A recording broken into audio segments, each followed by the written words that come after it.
Assalamualaikum warahmatullahi wabarakatuh. Selamat pagi, bertemu lagi dengan Atta Belajar, tempat belajar nyaman didampingi ayah bunda.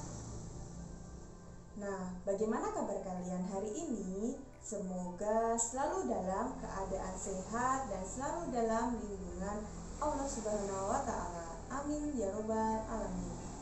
Nah, hari ini kita akan belajar tentang tema 3, peduli makhluk hidup. Subtema keberagaman makhluk hidup di lingkungan. Nah, agar belajar kalian hari ini lebih mudah dan kalian dapat memahaminya, silakan gunakan buku pendamping, buku tematik, tema 3. Pokok bahasan kita kali ini yaitu bagian tubuh hewan dan fungsinya. Kesempatan kali ini kita akan belajar tentang bagian tubuh hewan dan fungsinya. Adapun bagian tubuh hewan secara umum terdiri dari bagian kepala, bagian badan, dan alat gerak. Bagian tubuh hewan yang akan kita bahas ada yang pertama yaitu serangga. Contohnya belalang. Yang kedua pisces. Contohnya ikan. Yang ketiga yaitu amfibi dengan contoh hewan katak. Yang keempat yaitu aves. Contohnya burung. Yang kelima yaitu reptil dengan contoh hewan kadal. Yang keenam mamalia, contohnya kucing. Mari kita bahas satu persatu bagian tubuh dan fungsi dari masing-masing hewan tersebut. Hewan pertama yang kita bahas yaitu serangga. Contohnya yaitu hewan belalang. Belalang memiliki bagian tubuh yang berfungsi untuk menjalankan kehidupannya. Bagian pertama yang ditunjuk anak panah adalah bagian kepala. Bagian kedua adalah perut. Bagian ketiga disebut kaki. Nah, belalang ini memiliki bagian tubuh tambahan yang tidak dimiliki oleh hewan-hewan lain, yaitu bagian yang disebut antena. Antena ini berfungsi sebagai perasa penciuman pada serangga, termasuk sebagai alat komunikasi serangga. Selain antena, serangga memiliki bagian tubuh dada. Dan yang terakhir bagian sayap. Sayap ini berfungsi untuk membantu belalang ketika melompat.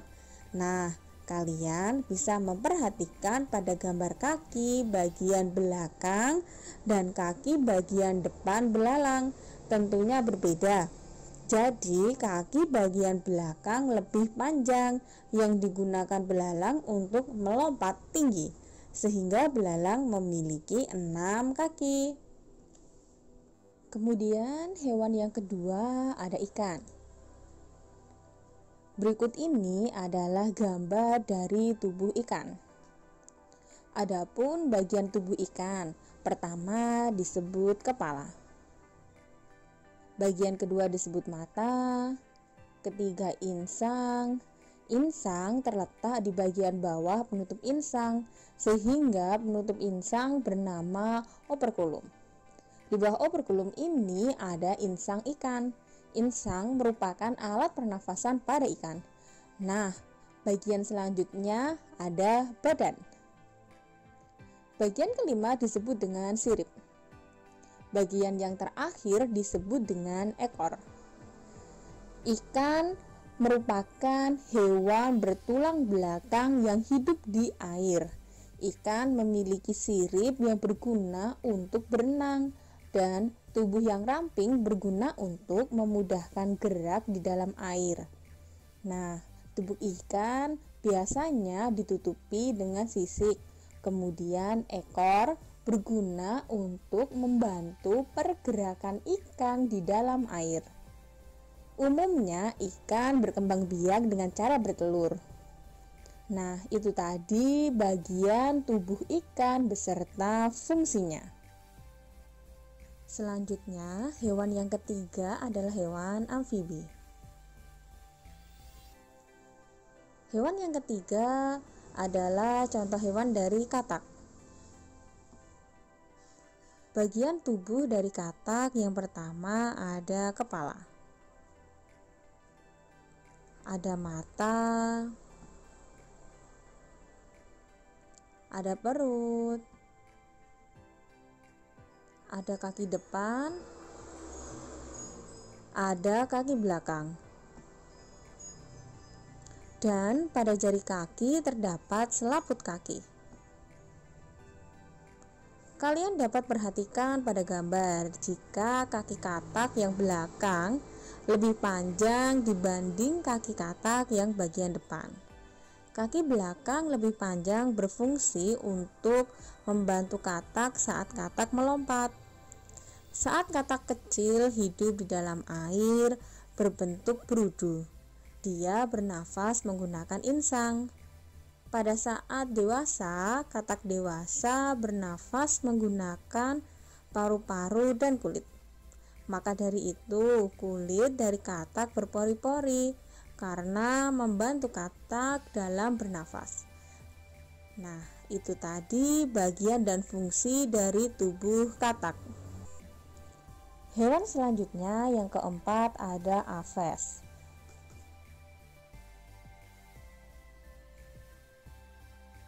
Contohnya di sini ada hewan burung. Berikut ini merupakan bagian tubuh dari burung. Pada bagian pertama ada kepala, paruh, badan, sayap,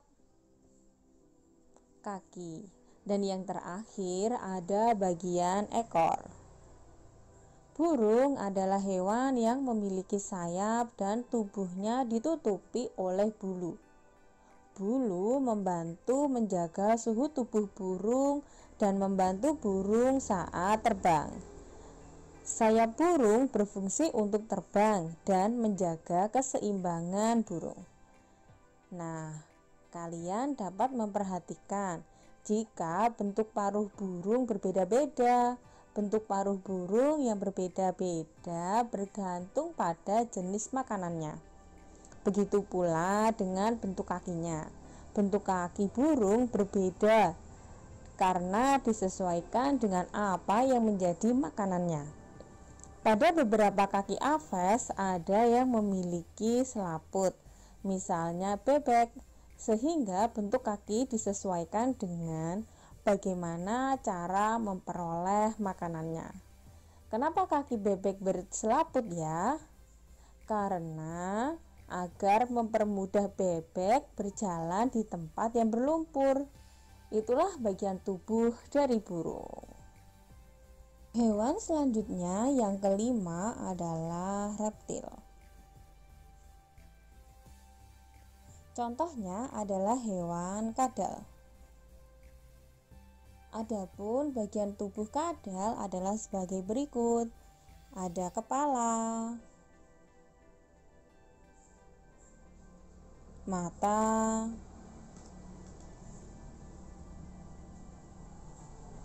perut, dan kaki. Kemudian bagian yang terakhir disebut ekor. Hewan reptilia ini termasuk hewan bertulang belakang, bersisik, dan bernafas menggunakan paru-paru. Kadal memiliki tubuh yang panjang dan ramping meruncing ke belakang dan berakhir menggunakan ekor. Kadal memiliki leher yang panjang dan pada badannya terdapat 4 kaki dengan 5 jari pada tiap-tiap kakinya. Ekornya yang panjang membantu dalam pergerakannya.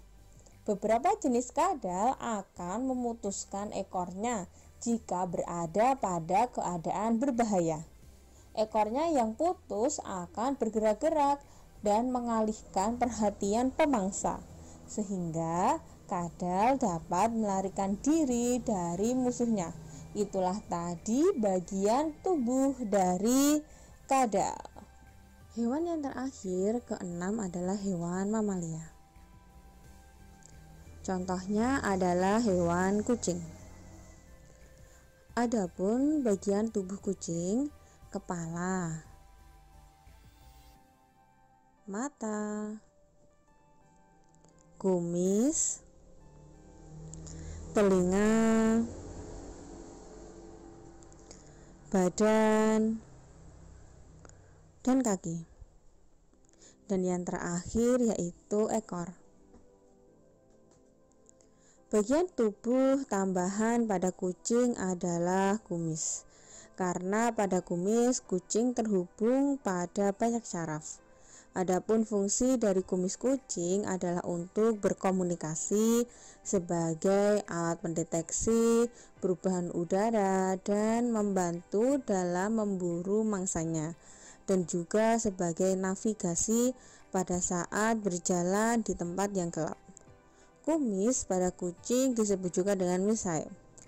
Nah, selain kumis, kucing juga memiliki ekor yang berfungsi untuk menjaga keseimbangan pada kucing.